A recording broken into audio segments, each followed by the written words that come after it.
자, 반갑습니다. 신경진입니다. 자, 우리가 지난 두 강에 걸쳐서 함수를 직접 정의해보고, 그리고 그 함수를 코드를 줄여서, 그죠? 단축 개념으로 우리가 만드는 방법, 그리고 함수의 재활용, 호출, 그리고 호출로 인해서 메모리가 어떻게 변화되는지에 대한 실습하고, 그리고 이어서 함수를 여러 개 선언을 해서 우리가 간단한 계산기를 만들면서 여러분들한테 예외 처리 부분도 간단하게, 아직까지는 몰라도 좋지만 앞으로 배울 거니까 여러분들이 이해를 하시면 될 것 같네요. 자, 이번에는 우리가 지금까지는 매개 변수가 있고 반환값이 있는 것을 다뤘다면, 제가 애초에 말씀을 드렸죠.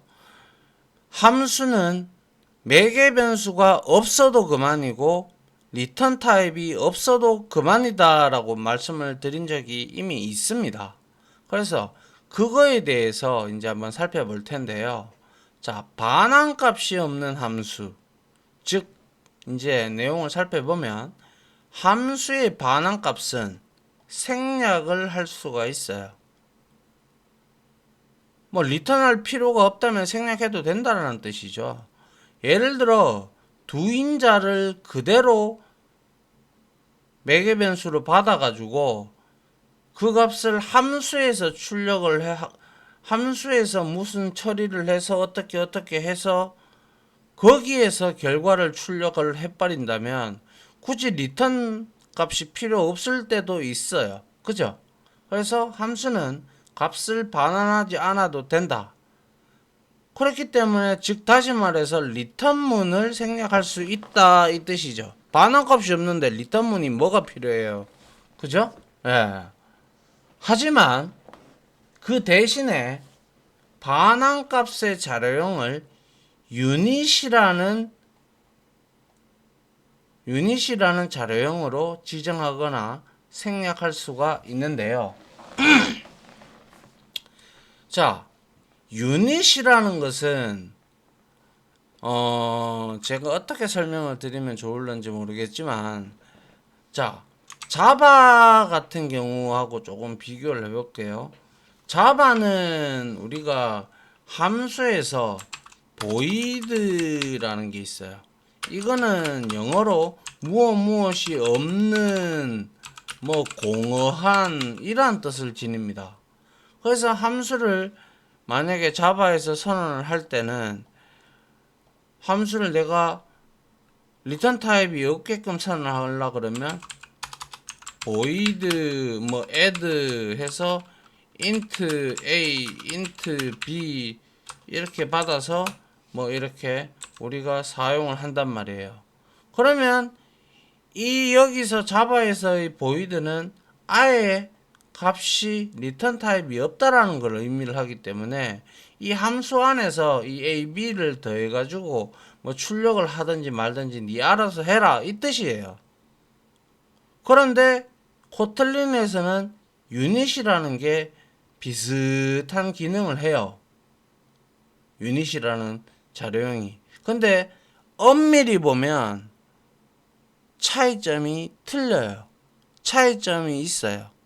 그래서 그리고 자바에는 보이드, 이 보이드 말고 대문자로 되어 있는 보이드라는 것 타입도 있어요. 이거는 우리가 이렇게 생각하면 돼요. int하고 integer라는 클래스가 있죠. 이것도 void와 void. 그래서 결국에는 얘는 뭐예요? 그냥 단순하게 없다라는 키워드일 뿐이고, 이거는 클래스 타입이에요. 아시겠어요? 그래서 int는 기본 타입이죠, 자바에서. 근데 integer는 클래스 타입이에요. 그래서 이 유닛이라는 것은 조금 차이가 있기는 한데 얘는 참조형이죠.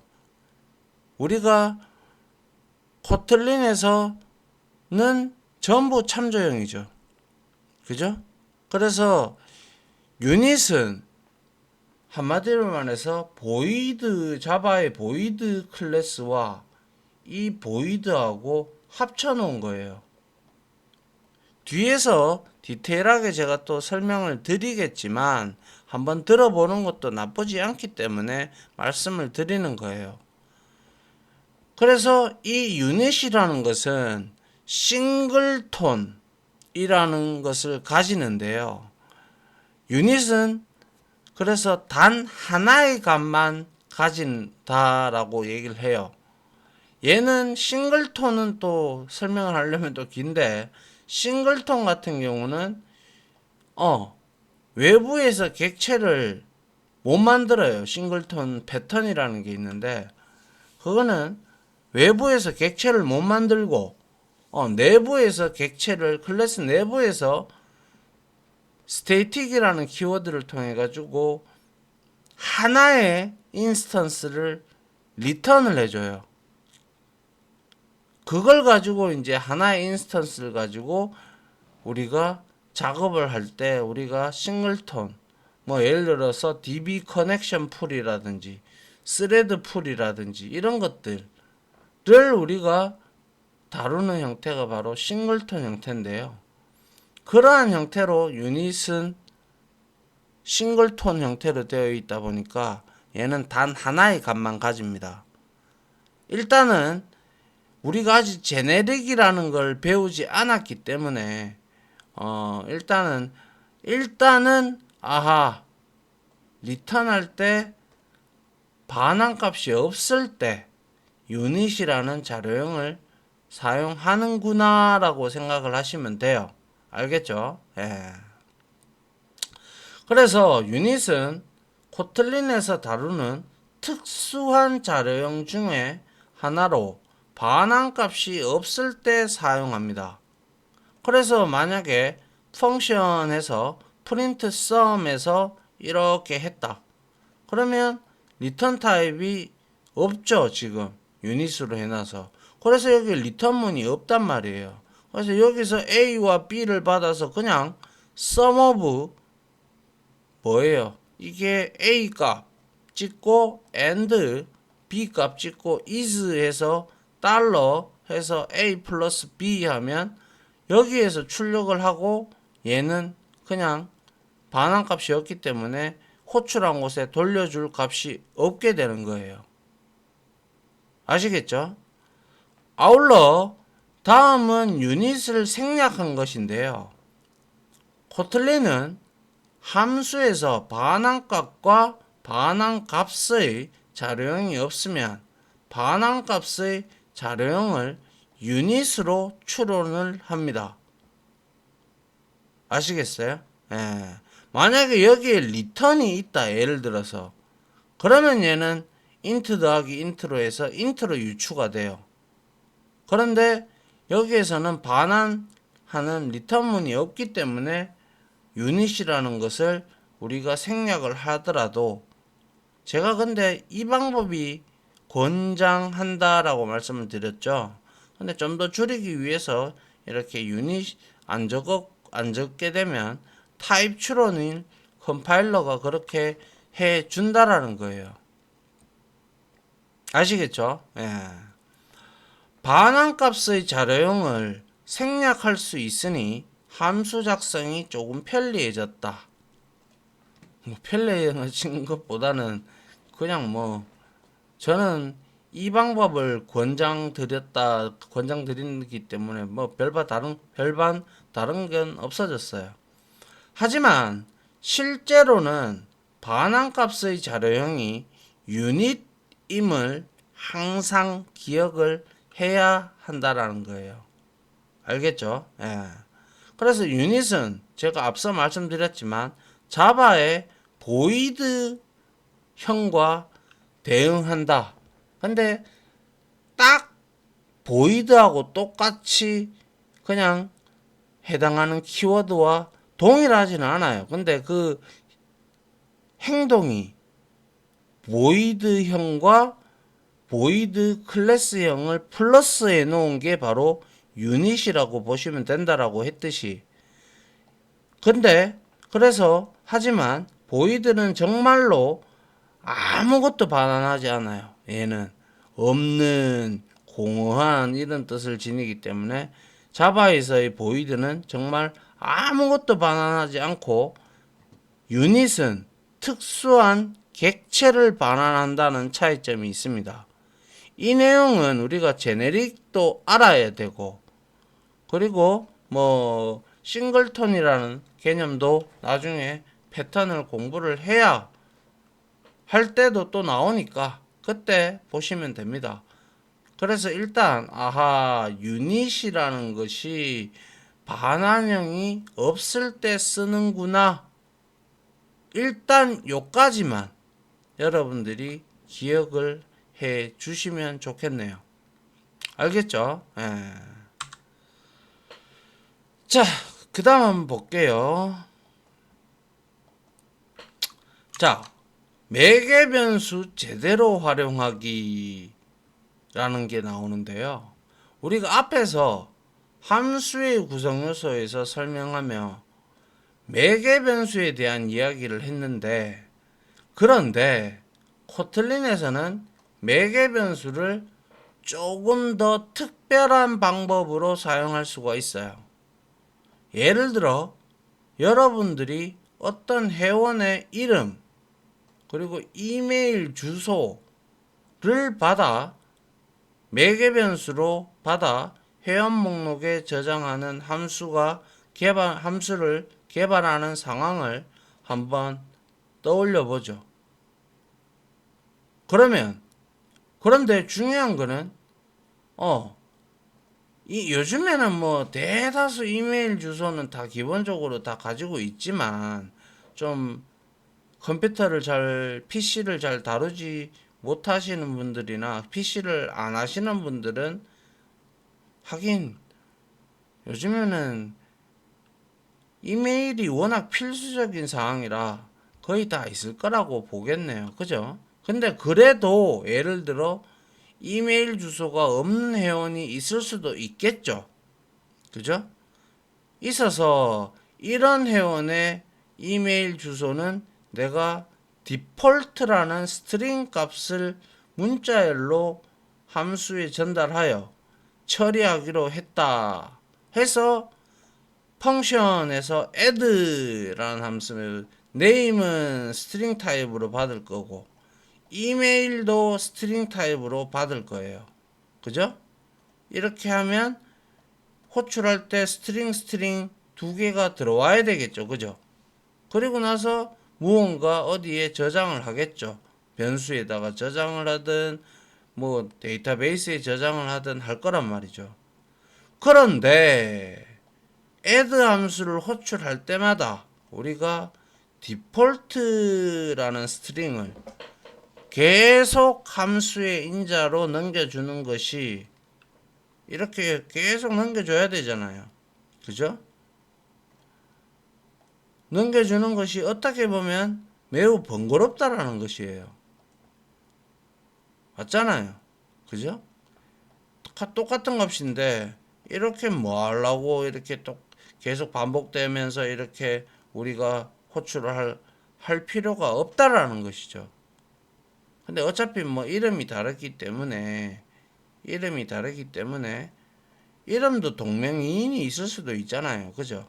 뭐 그런 거를 대비해서라도 여튼 간에 이렇게 지금 디폴트로 세 개의 함수를 호출하면서 동일한 값을 이렇게 넣어 놓으니까 이걸 일일이 다 쳐야 된단 말이죠.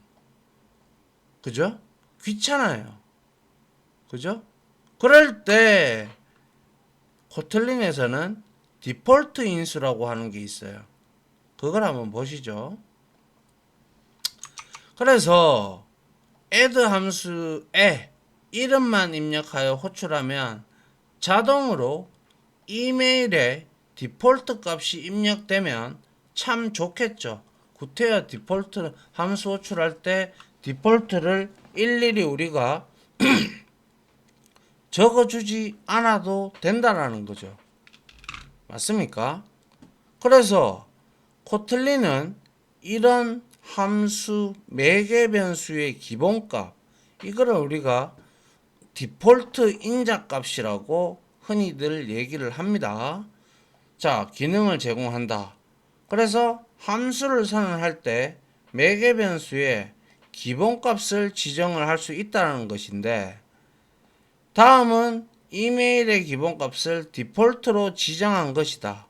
그래서 펑션에서 add에다가 name은 받고 이메일은 들어오면 만약에 이메일 값이 디폴트가 아니라 다른 값이 들어온다.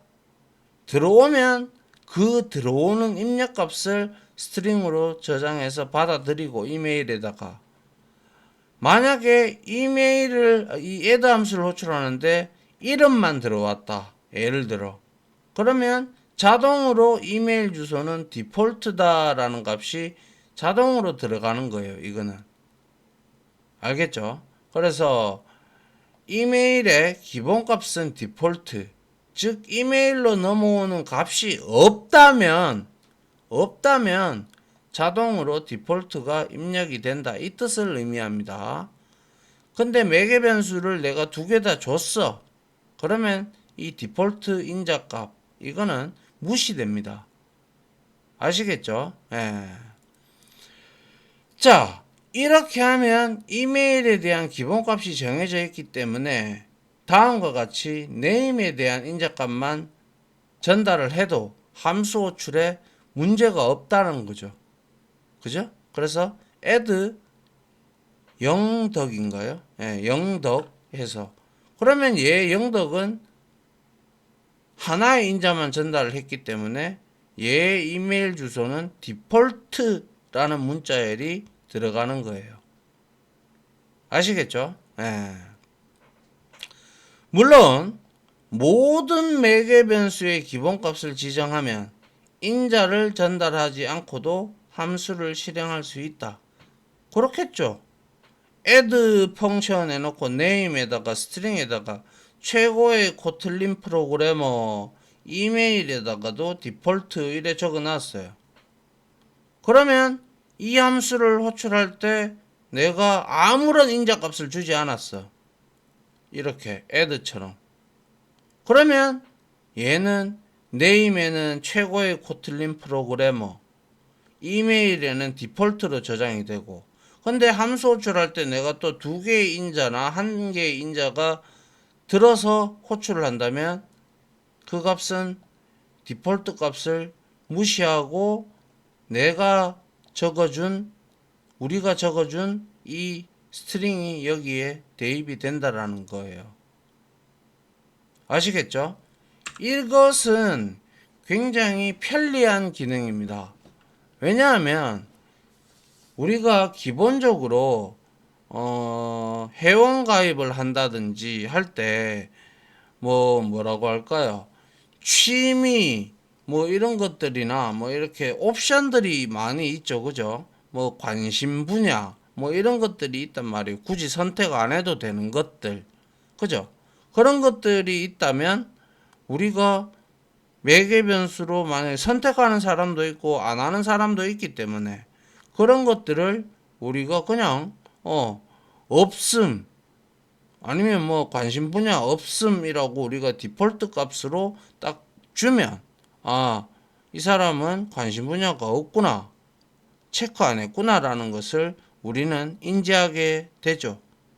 맞잖아요. 그죠? 예, 그럴 때 쓰면 아주 유용하죠. 이게 바로 디폴트 인수라고 하는 거예요. 알겠죠? 예. 자, 그 다음 한번 보겠습니다. 자, 그래서 실습을 통해서 매개 변수의 기본값을 지정하는 방법을 익혀보자. 자, name에다가 홍길동을 넣었고요. 이메일에다가 example kr 이렇게 넣었어요. 그리고 나서 함수를 선언된 걸 한번 보죠. add 함수 펑션은 name은 string, 이메일은 string 디폴트. 이거는 한 개만 인자값을 넘기면 이메일은 스트링 값, 디폴트 값으로 됩니다. 그래서 첫 번째 add를 호출했을 때 이거는 지금 유닛이 생략되어 있죠. 그걸 보셔야죠. 리턴 값이 없잖아. 그죠? 그래서 생략되어 있어요. 그래서 output이라는 지역 변수를 선언해서 name이 홍길동이 여기 들어왔어요. 그죠? 그러면 홍길동님의 이메일은 넘어온 게 없죠. 한 개만 인자값 줬잖아요. 그죠? 그러니까 달러 이메일입니다 라고 하니 이 값을 출력을 해보니 홍길동님의 이메일은 디폴트입니다 라고 출력이 되고 맞나요? 예, 당연한 거죠. 그 다음에 두 번째는 위에 선언했던 두 개의 네임과 이메일을 줬어요. 그러면 이거는 무시되어진다 그랬죠, 제가. 그래서 출력을 해보니까 홍길동님의 이메일은 골뱅이 example kr입니다 라고 이렇게 출력을 해주는 거예요. 그 다음에 add는 내가 그리고 둘리 골뱅이 example.kr 했어요. 이거는 직접 매개 변수를 우리가 변수를 주지 않고 직접 스트링을 다 줬죠. 그렇기 때문에 다 대입 가능하다라는 거예요. 둘 다 스트링이니까. 그죠? 그래서 정상적으로 호출이 돼서 이거는 둘리님의 이메일은 둘리 골뱅이 example.kr입니다. 이렇게 나오는 게 맞죠? 그죠?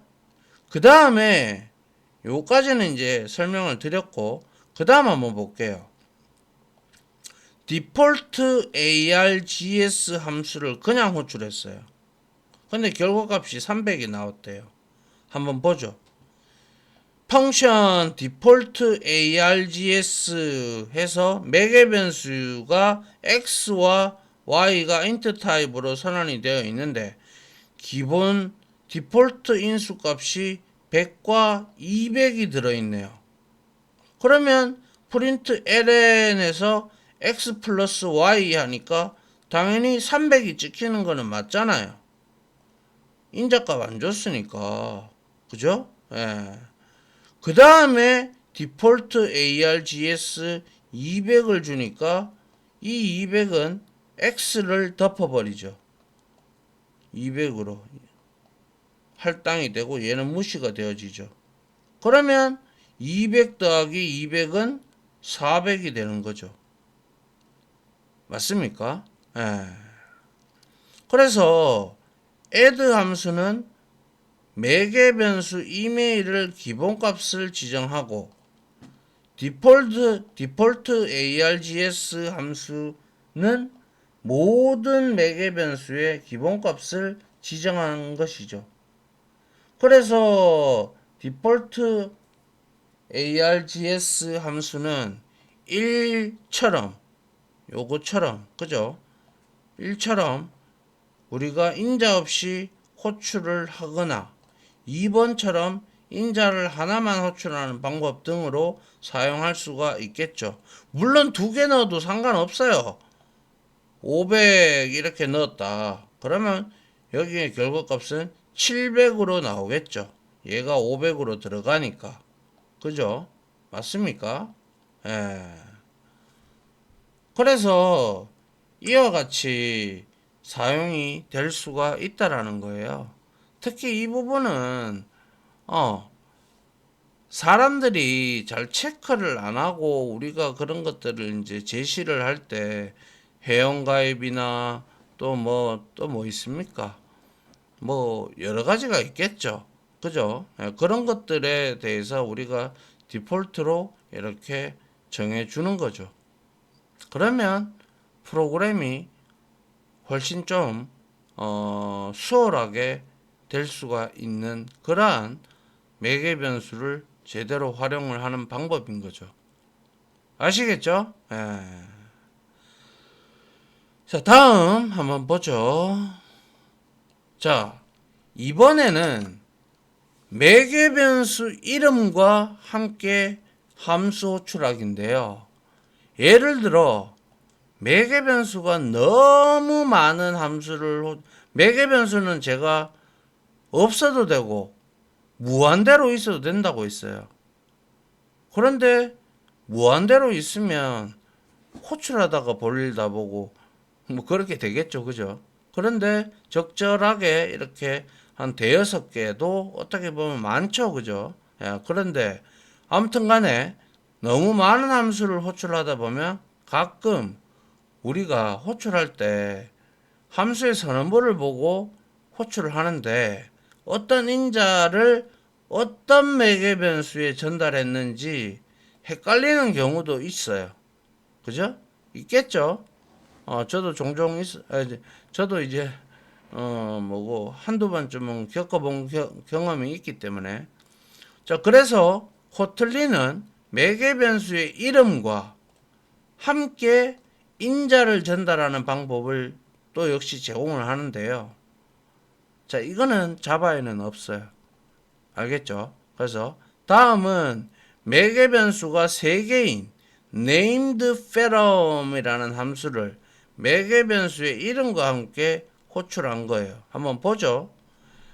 펑션 named pherom이고 x에다가 int형이고 기본값 디폴트 값 100이고 y는 역시 int형이고 디폴트 값은 200이에요. 그리고 z는 int형으로만 선언했고 디폴트 값 없어요. 그럼 z는 무조건 값을 넣어줘야 된다라는 거예요. 그죠? 예. 그래서 named pherom을 호출을 하는데 x에다가는 기본값이 있는데 얘를 덮어 써서 200으로 만들었고 그죠? 그리고 y는 안 줬어요. 그래서 y는 얼마예요? 그대로 200이에요. 그죠? 예. 디폴트 값이. 그리고 z에다가 100을 줬죠.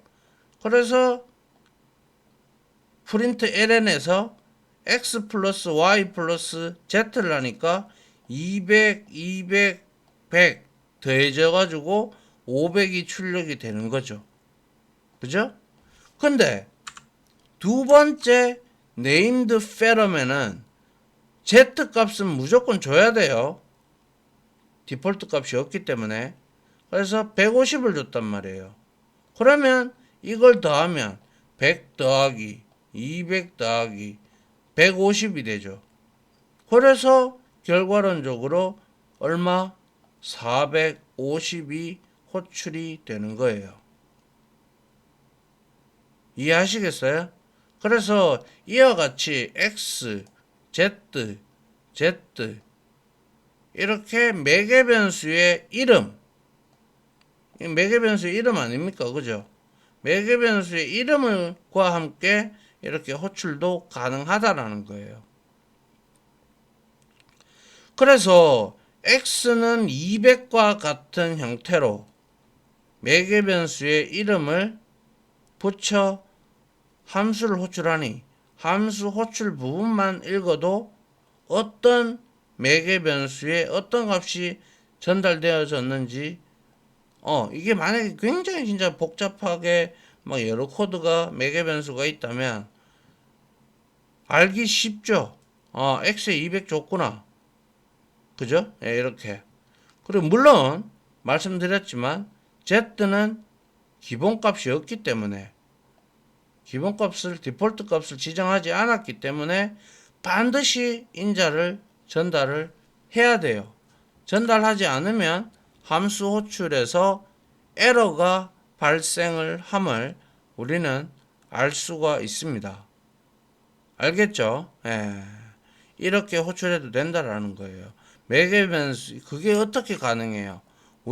제가 선언보가 함수에서는 매우 중요하다. 정의부, 구현부보다 훨씬 더 중요하다라고 지금 함수 들어오고 나서부터 계속 얘기를 하고 있는 이유가 그런 것 때문에 그렇죠. 요것만 봐도 우리는 어떻게 호출할지 가늠이 되잖아요. 그죠? 예. 그리고 매개 변수명이 뭔지도 알고 타입이 뭔지도 알고 그죠? 그리고 함수명도 나와 있고 그리고 여기에서는 리턴 타입이 없네. 그래서 아, 유닛이 생략되었구나라는 것도 알 수 있게 되는 것이죠. 이해 갑니까? 예. 이게 바로 우리가 매개 변수 이런 것 같이 만약에 혼잡하게 이렇게 되어 있다면 어디에 무슨 값이 들어갔고 어디에 무슨 값이 들어갔는지 혼란스러울 때 이러한 방법을 써주면 아하, 우리가 이렇게 줬구나. 아, 그러면 내가 원래 이 값이 나와야 되는데 내가 잘못 알파벳을 잘못 입력을 해가지고 매개 변수명을 잘못 입력해서 결과가 이렇게 나왔구나 하면 디버깅 할 때도 훨씬 수월해지죠. 그죠? 근데 자바는 이런 부분을 지원을 하지 않아요. 알겠죠? 예. 그 다음 볼까요? 자, 이것도 상당히 좋은 방법인데요. 예를 들어 매개 변수의 개수가 고정되지 않은 함수 사용하기 위해서 자, 예를 들어 함수 인자로 1, 2, 3을 전달을 하면 1, 2, 3이라 출력하고 1, 2, 3, 4로 전달을 하면 1, 2, 3, 4라고 출력하기를 위해서 어떻게 해야 될까?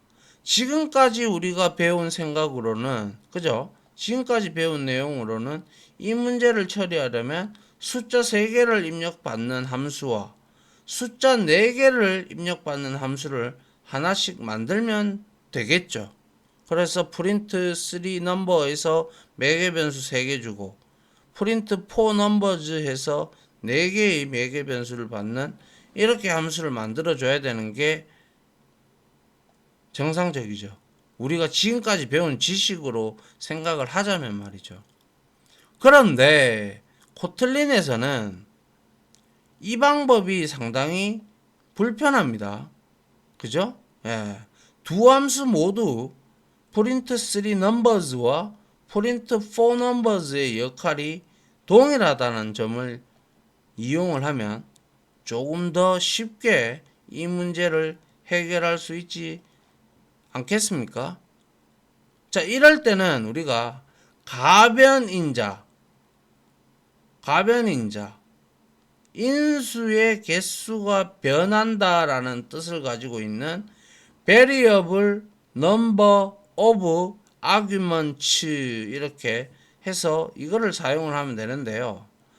가변인자라는 것은 인자의 개수가 변한다라는 뜻입니다.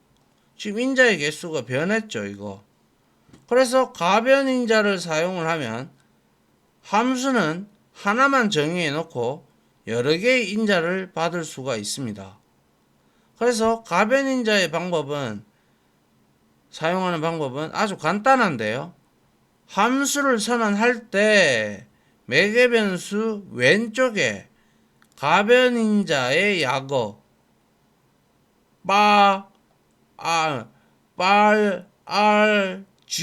빨지라고 우리가 아규먼트의 약자겠죠. 그래서 빨지라는 키워드를 붙이면 된다라는 거예요. 그래서 다음 슬라이드에서 한번 보고 쉽게 익히시면 됩니다. 자, 보죠. 자, 그래서 여기에 보십시오. 펑션에서 normal 알지즈 해서 빨지하고 이 키워드를 쓰고 여기에 count라는 변수명이 왔고 타입은 int형이에요. 그죠? 그런데 호출할 때 numPages라고 해서 얘를 호출을 하는데 1, 2, 3, 4 4개의 구성자를 보냈는데 보니까 어떻게 돼요? for문을 이용을 해서 count에 이건 가변인수라고 했죠. 가변인자. 여기에서 하나하나씩 가지고 와서 출력을 해서 이렇게 나오고 마지막에 개행을 해주죠. 그래서 우리가 여기서 자 보시면 매개 변수 count 왼쪽에 빨지라는 키워드를 붙여서 count를 가변인자로 지정을 했죠. 그죠? 그래서 가변인자의 자료형은 int형이죠. 즉 가변인자 count는 이렇게 되면 여러 개의 값이 들어오잖아요. 그러면 자동으로 이거는 int형 배열이 돼 버려요. 여러 개가 들어오니까. 따라서 normal parses 함수 본문에서 배열의 모든 내용을 순차적으로 읽기 위해서 우리 한번 써봤다 그죠? 폼은 in 키워드와 함께 반복문을 사용을 했다. 포문과 배열은 다음 장에서 더 자세히 다루도록 하고요. 가변인자를 사용하는 방법과 함수를 호출할 때 사용하는 인자의 개수에 일단 집중을 하시죠. 자, 여기서 4개의 인자 1, 2, 3, 4와 3개의 인자 4, 5, 6을 전달하여 함수를 호출했다. 실행 결과는 함수에 전달한 인자를 모두 출력한 것이 되죠. 맞잖아요. 그래서 얘는 가변인자이기 때문에 빨지가 붙어가지고 키워드가 붙어서 count는 가변인자가 됐고 타입은 int인데 여러 개의 값이 들어오니까 int형 배열로 저장을 시켜버리고 이렇게 하나하나씩 우리가 출력을 할 수가 있다라는 거예요. 그러면 구태여 3개, 4개, 5개 이런 타입이 똑같은 타입이 들어온다. 그러면 구태여 우리가 이렇게 여러 개의 함수를 선언할 필요 없이 이렇게 하나만 만들어 놓고 우리가 사용을 하면 굉장히 편리하죠. 그죠? 코틀린이 이래서 굉장히 좋은 언어입니다. 예, 좋은 언어고 좋습니다. 아무튼 예. 이해하시겠죠? 빨지 그죠? VARARG가 붙어 있는 것은 뭐다? 가변인자다. 됐나요? 예. 그리고 역시 여기에서도 지금 리턴 타입 없어요. 그죠? 그래서 유닛으로 적어주는 게 가장 현명한 방법이겠죠. 그죠? 예. 자, 이제 함수형 프로그래밍은 다음 시간에 이거 우리 실습하고 함수형 프로그래밍으로 넘어가도록 하겠습니다. 자, 시간이 좀 됐는데요. 정리할 부분들이 좀 있죠. 정리 좀 하시고요. 예, 저는 강의를 여기서 마무리 짓도록 하겠습니다. 자, 다들 고생 많으셨습니다. 감사합니다.